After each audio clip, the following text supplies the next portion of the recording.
Hi, welcome to Snackable Health. I'm Mike Gibson, joined by Payal Kohli. And I got to tell you, every time I get on the elevator in Europe, there's that zero button, and I'm always hitting one, and I'm ending up on the mezzanine level.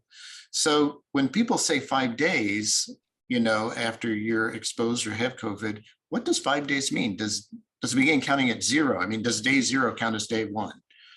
This is such an important point, Mike. And I do this every time I'm in the elevator in Europe too. But day zero is the first day that you had symptoms. Keep that in mind. So your day one is actually 24 hours after you had symptoms. And if you've not had symptoms at all, because you're lucky, then day zero is the day that you test positive. So keep all of that in mind as you're thinking about when you might be able to return to work or return to school, because day five actually ends up being day six because day zero was your first day. And can you go back on that day five, or do you have to wait and go back on day six? No, so you cannot go back on day five. You should really wait to go back on day six with your mask on for another 5 days.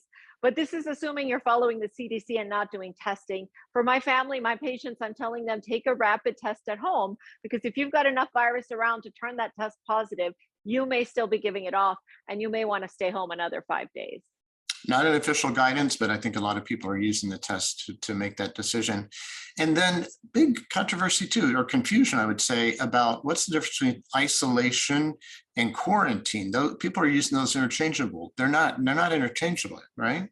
They are absolutely not. They're scientifically different things. So, quarantine means somebody who's been exposed and has the potential to get infected, but has not yet tested positive. On the other hand, isolation is somebody who's tested positive, whether you have symptoms or not, because you actually are infected with the virus. So, make sure to use those correctly so you can impress your friends. Great. Thanks, Pyle. Thanks for joining us, and thanks to all of you for joining us today.